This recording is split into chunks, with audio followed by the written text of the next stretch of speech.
ভিতরটা কিন্তু একদম সফট এবং রসালো।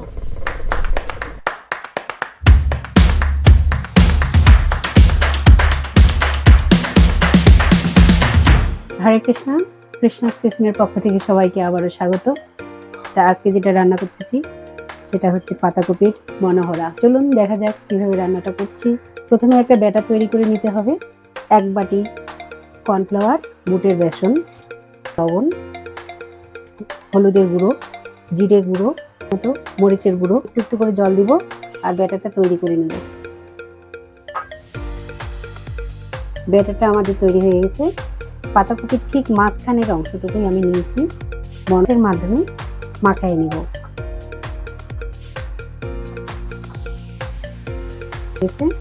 এখন কিছুক্ষণ দমে রেখে দিব।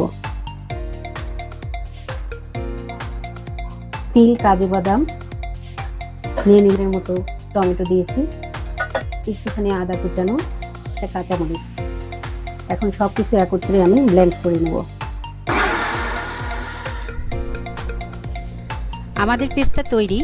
তো আমরা এখন এগুলো তুলে অন্য একটি বাটিতে রাখবো। এবার একটা কড়াইতে তেল গরম করে নিতে হবে। গরম তেলে এবার পাতাকপিগুলো ভেজে নিব।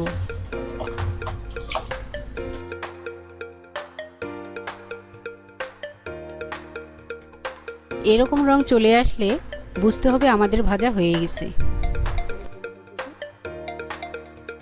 এবার এটা আমাদের রান্না করার পালা।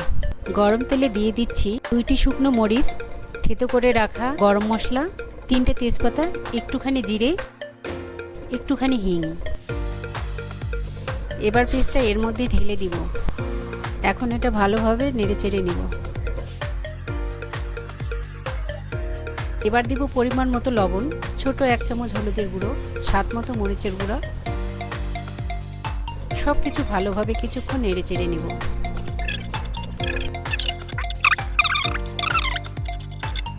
দু মিনিট কষানোর পর দিয়ে দিচ্ছি 1 চামচ জিরা গুঁড়ো। এবার দিচ্ছি 1 চামচ গরম মশলা। কিছুক্ষণ কষানোর পর ভাজা পাতাকপিগুলো এর মধ্যে ছেড়ে দিব। আমি অন্য একটু চুলায় আগেই গরম জল করে রেখেছি, এতে রান্না তাড়াতাড়ি হয়। তো আমি প্রথমে অল্প করে জল দিয়ে নেড়েচেড়ে নিচ্ছি।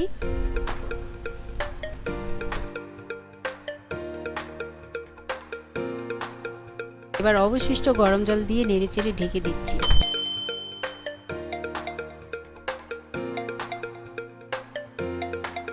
চুলা মৃদু আঁচে রেখে 5 মিনিট জাল দিব এবং নামিয়ে নিব। ব্যাস, পাতাকপির মনোহরা তৈরি। দেখা যাক কেমন হলো।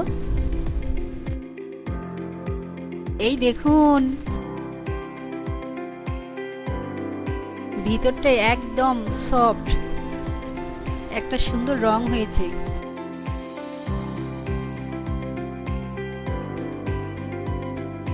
তো আপনারা অবশ্যই এটি বাসায় ট্রাই করবেন। ভগবানকেও ভোগ লাগাবেন এবং নিজেরাও পাবেন। হরে কৃষ্ণা।